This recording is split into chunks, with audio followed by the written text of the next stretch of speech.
Génie Climatique Magazine vous présente On réinvente l'eau chaude, le podcast des installateurs. Suivez les dernières actualités et l'évolution réglementaire du secteur dans notre magazine, sur notre site et nos réseaux sociaux. Abonnez-vous à partir de 33 € sur génieclimatique.fr.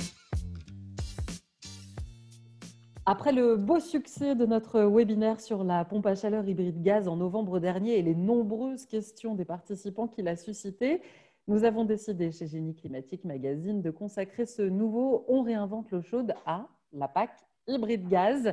Est-ce la technologie de 2021 ? Et surtout, comment dompter ce nouvel étalon ? Alors, on en parle aujourd'hui avec Vincent Pissemont, responsable produit chez GRDF. Bonjour Vincent. Bonjour Anne-Sophie. Et Jean-Claude Rancurel, président de l'UNACPC au sein de la CAPEB, évidemment, avant tout chauffagiste dans le Vaucluse. Bonjour Jean-Claude. Bonjour Anne-Sophie. Alors, on est loin tous les trois, mais on se connaît un petit peu. On va faire comme si on était à côté dans le salon. On va se tutoyer entre nous, voilà, dans le mode confinement. Vincent Pissemont, ma première question sera pour toi. Est-ce qu'il y a une règle qu'il faut connaître quand on veut dimensionner une PAC hybride gaz ? Alors sur le dimensionnement, ce qu'il faut rappeler, c'est que le concept d'assemblage d'une pompe à chaleur avec une chaudière, donc un produit hybride, ce concept est né de la volonté de coupler gaz et énergie renouvelable. Alors c'était à l'époque des concertations sur la RT 2012, la réglementation thermique 2012, et c'était dans un premier temps pour le marché du neuf. Et puis les PAC hybrides ont été adaptées au marché de la rénovation, puisqu'elle permettait d'assurer un confort en ECS et en chauffage, indépendamment des émetteurs déjà en place et quelle que soit la température extérieure. Et ce, en faisant fonctionner la meilleure énergie au meilleur moment, c'est-à-dire la pompe à chaleur quand les températures sont douces et la chaudière quand les températures étaient un peu plus rigoureuses. Sur le dimensionnement maintenant à proprement parler, les premières PAC hybrides sur le marché de la rénovation ont été dimensionnées comme des PAC électriques double service, c'est-à-dire en considérant que la chaudière remplaçait l'épingle à effet Joule. Et ça, c'est une bonne chose ou pas ? Alors, c'est une chose qui a eu plusieurs conséquences. C'est que le respect du DTU PAC, le 65.16, dans le cas de l'hybride, a eu pour conséquence des puissances installées qui étaient de 11 voire 16 kW pour la partie PAC. Et pour répondre à ta question, Anne-Sophie, ces puissances importantes ont engendré des surinvestissements, des abonnements électriques assez coûteux, un fonctionnement en cycle court avec des performances dégradées sur la machine, une longévité du compresseur qui était compromise à cause de ces cycles courts et de ces cycles marche-arrêt très très fréquents. Et enfin, le client avait le désagrément d'avoir un système extrêmement surdimensionné s'il réalisait ensuite des travaux d'isolation sur sa maison. Donc face à cette situation, l'AFPAC avait déjà commandité en 2016 une étude auprès de centres techniques et de bureaux d'études. Et l'AFPAC a publié un guide dans cette même année 2016, à la fin de l'année, qui démontrait que des puissances entre 4 et 8 kW étaient à retenir pour une maison existante dans le cadre de la mise en œuvre d'une PAC hybride gaz raccordée au réseau. Donc, on est sur dimensionnement de la PAC entre 4 et 8 kg plutôt que 11 à 16, ce qu'on pensait juste à l'époque, quoi. Exact. Donc, GRDF avait participé à cette étude et nous sommes aujourd'hui toujours alignés sur ces préconisations, c'est-à-dire une puissance de PAC comprise entre 4 et 6 kW, 8 kW pour les maisons les plus déperditives. Et toutes ces préconisations en termes de dimensionnement n'ont pas encore été totalement intégrées au texte de référence, aux outils de dimensionnement des fabricants ou encore dans les supports de formation à destination de la filière. Mais des actions sont toujours en cours pour porter une règle simple basée sur les déperditions de la maison. Oui, j'imagine que voilà, il faut encore un petit peu construire et écrire l'histoire. Il y a donc un risque à surdimensionner ou à sous-dimensionner la partie pompe à chaleur du système ? Alors, ce qu'il faut retenir, c'est que la présence de la chaudière fait qu'il n'y a pas de risque de sous-dimensionner au sens du confort. Par contre, surdimensionner, c'est engendrer, je le disais, un surinvestissement pour le client et c'est installer un matériel qui fonctionnera jamais à sa puissance maximale. Ce qu'il faut retenir aussi, c'est qu'une PAC hybride bien dimensionnée, telle que j'ai pu le développer, c'est une PAC hybride qui aura un reste à charge pour le client sensiblement inférieur à une solution 100% électrique. D'accord, intéressant. Vous, Jean-Claude Rancurel, quand vous entendez pompe à chaleur hybride gaz, ça vous parle comme technologie? Ça vous parle, là, le dimensionnement que vient de développer Vincent Pissement? Ben, tout à fait, hein. Bien entendu que ça me parle en étant installateur et en posant des débris de gaz. Ce que je voudrais dire, c'est que non seulement ça me parle, mais c'est quelque chose qui, je pense que les installateurs, il faut qu'ils prennent bien conscience que c'est le produit d'aujourd'hui, hein, c'est pas un produit d'avenir. On le disait il y a quelques temps, ça, il y a peut-être que 2, 3 ans, 5 ans, mais aujourd'hui, c'est vraiment le produit d'avenir. On a vu qu'il y avait plein d'avantages. Effectivement, comme disait Vincent, en mettant des petites puissances en pack et en mettant la chaudière derrière qui peut faire l'eau chaude et garder, conserver le confort, c'est très important pour nos clients. Et effectivement, en diminuant la puissance de la PAC, on diminue le coût et sans diminuer pour autant l'efficacité du chauffage et surtout le confort qui est maintenu, quelle que soit la météo. Et surtout, comme dit Vincent, c'est ne pas augmenter le prix de l'abonnement électrique, qui est une absurdité, quoi. Quand on est justement sur l'hybride, c'est un des avantages de l'hybride par rapport à la pompe à chaleur 100% électrique, c'est que le client n'a pas besoin de renforcer, pardon, son abonnement électrique. Oui, parce que sinon, il peut voir monter en flèche la facture d'électricité. Dans quel cas de figure t'en poses, toi, Jean-Claude, des packs hybrides gaz, si t'en poses d'ailleurs? Oui, alors j'en pose pas autant que ce que je voudrais, parce que c'est quand même, il faut la configuration, il faut de l'espace à l'extérieur, il faut, je veux dire, bon, il y a des endroits où la PAC ne peut pas être posée. Il y a des endroits où la chaudière gaz ne peut pas être posée. Il y a des endroits où on n'a pas le gaz en réseau. Alors certes, on peut faire de l'hybride gaz propane sur un milieu rural où il y a pas les tuyaux, ben, on peut faire ça. Et ça reste une hybride gaz malgré tout, une pompe à chaleur hybride gaz. Oui, on propose surtout que de ce fait, avec les aides allouées à ce type d'investissement, je dirais, on est pratiquement, mais à quelque chose près, on est au même prix qu'une pompe à chaleur électrique en remplacement d'un système soit fuel, soit un ancien système au gaz, quoi. Voilà. On est vraiment, vraiment compétitif au niveau tarif. Et l'avantage, je dis au client, et ça, c'est le client il est très réceptif à ce genre de remarques, c'est que je dis, ben voilà, et je le démontre, hein, je mets en panne la chaudière gaz, et puis, ben oui, vous avez encore du chauffage, vous avez de l'eau chaude. Ah ben mince, oui, ça c'est le gros avantage de l'hybride, c'est que s'il y a un système qui est en panne, l'autre continue à marcher.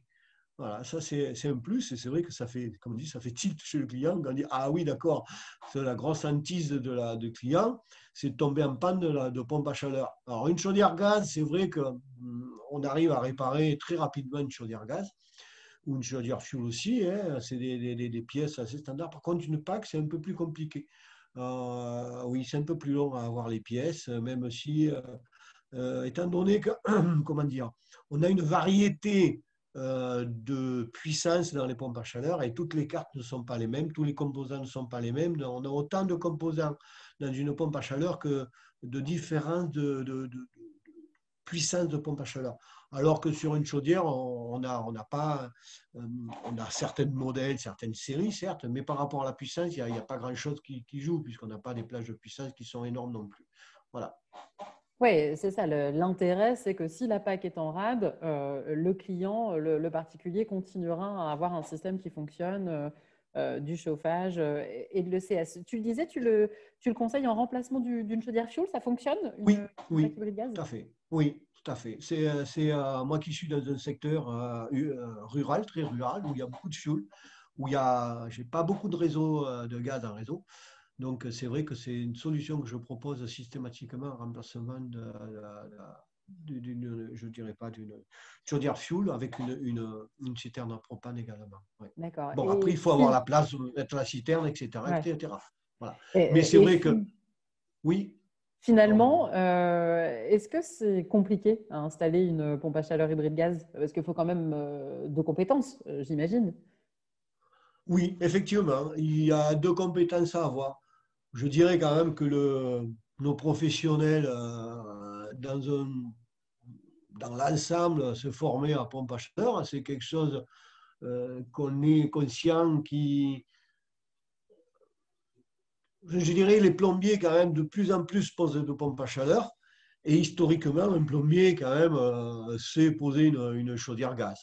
Or, il y a, je dirais, quelques professionnels qui sont réticents à mettre en route les pompes à chaleur, puisque c'est vraiment spécifique, il faut avoir l'attestation de capacité, mais tous les fabricants, je dis tous, à grande majorité, bon, je dis tous, je n'ai pas peur de dire tous, ont quand même déployé au sein de leur activité, soit par le réseau d'installateurs SAV partenaires, soit par leur propre marque, c'est-à-dire de mettre en route les pompes à chaleur et les pompes à chaleur hybrides, dont l'artisan qui n'aurait pas tout à fait les compétences ou du moins l'attestation de capacité pour la manipulation des fluides peut s'appuyer sur le fabricant pour faire cette prestation, à la fois pour la mise en service et aussi à la fois pour l'entretien. Voilà. Donc je dirais que ce n'est pas plus compliqué que de mettre en place une pompe à chaleur, et ce n'est pas plus compliqué que de mettre en place une chaudière gaz. Voilà, c'est tout. Oui, parce que finalement, c'est un peu les deux en un, quoi. Enfin, c'est le principe. C'est le principe de l'hybridation. On n'en a pas trop parlé. L'ECS, l'eau chaude sanitaire, comment ça fonctionne dans le cas d'une pompe à chaleur hybride gaz? Peut-être que Vincent, tu peux répondre à cette question? Alors, le chaude sanitaire avec une PAC hybride gaz, il y a principalement deux distinctions qu'on peut faire. C'est enfin, peut-être même un peu plus. C'est que la présence d'un ballon d'eau chaude sanitaire va pas être obligatoire sur une PAC hybride grâce à la puissance que constitue la chaudière. On va parler d'eau micro accumulée. Dans ce cas, la chaudière pourra faire seule l'eau chaude sanitaire et assurer le confort. Et en présence d'un ballon, la pompe à chaleur pourra préchauffer l'eau chaude sanitaire. Euh, et dans ce cas, il faudra que l'encombrement du ballon puisse, Ne enfin, pas être que trop important, j'imagine. ne soit pas trop important et que le client dispose de l'espace nécessaire dans son local technique pour permettre la présence de ce ballon. Ce qui peut Voilà. finalement être un peu gênant en rénovation, non? Parce qu'on arrive, le bâti est déjà là et on ne peut pas tout désorganiser, réorganiser. Alors, les fabricants ont fait un travail considérable sur la compacité, puisqu'on a des packs hybrides au sol qui gardent une emprise assez réduite avec un ballon. Pour autant, oui, c'est une préoccupation à avoir en tête lors de l'installation. Et Jean-Claude, je, je te vois un petit et peu je, tilté. pardon. Et je rajouterais, ben, ça sert à ça, les visites techniques préalables, c'est-à-dire de voir si toutes les solutions rentrent dans l'espace prévu pour, on va dire ça. Effectivement, un ballon, ça peut quelquefois poser problème de place. Mais bon, en tout cas, je pense que il y a plusieurs solutions, mais la solution de ballon et produire l'eau chaude sanitaire en plein été avec la pompe à chaleur, économiquement, c'est aussi une très bonne chose, quoi. Voilà. Donc il y a tous les systèmes et comme dit Vincent, les fabricants ont su faire des produits qui s'adaptaient à pas mal de configurations de bâtis. Voilà. On a pas mal parlé de rénovation.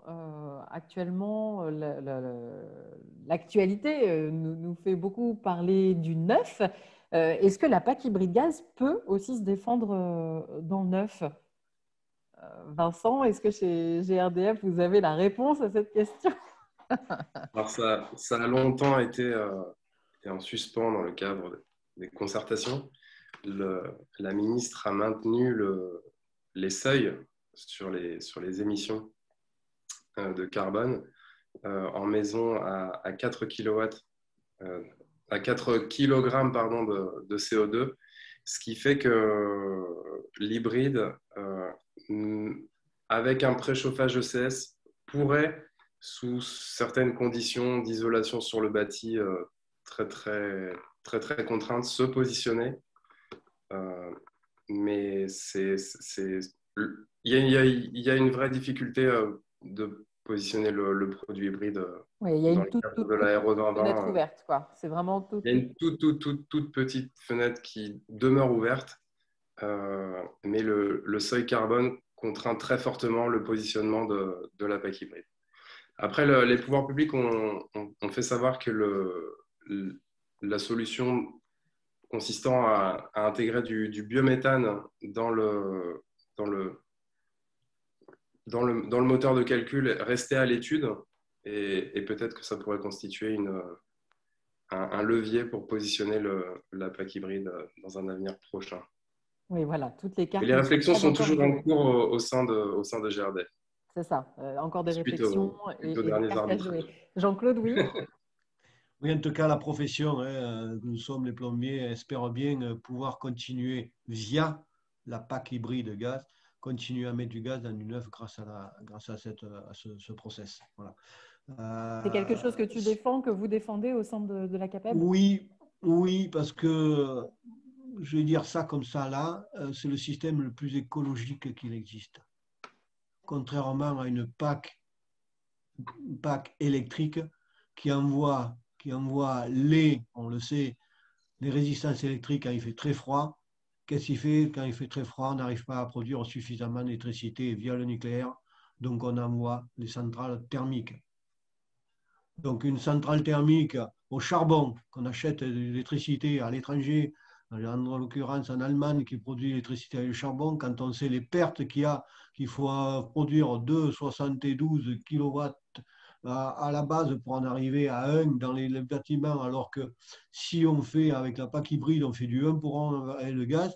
Voilà, c'est vrai que la profession et les chauffagistes est chagrinée par cette nouvelle disposition dans les RE 2020. Et je le dis haut et fort, pour les personnes qui font du neuf, si on, comme dit Vincent, s'il y a une petite fenêtre qui est ouverte et qu'on arrive à s'engouffrer là-dedans, et j'espère qu'on arrivera à s'engouffrer, j'espère qu'on arrivera à faire changer un peu les choses, c'est un système aujourd'hui qui est très écologique, non pas dire le plus écologique. Et qui contente tout le monde, puisque le confort, même quand il fait très très froid, le confort est conservé. Oui, comme on a pu là le vivre ces dernières semaines avec un hiver assez rigoureux, effectivement, où il y a eu des tensions sur le réseau électrique, c'est évident. Merci beaucoup à tous les deux. Évidemment, les discussions sur la PAC hybride gaz vont continuer sur le site internet de Génie Climatique Magazine, bien évidemment sur les pages du magazine. Et puis nous, on se retrouve pour de prochaines aventures. Merci, à bientôt. À bientôt. Au revoir, merci. Merci. Vous venez d'écouter On réinvente l'eau chaude, le podcast des installateurs par Génie Climatique Magazine. Retrouvez Génie Climatique Magazine sur les réseaux sociaux, LinkedIn, Facebook et Twitter.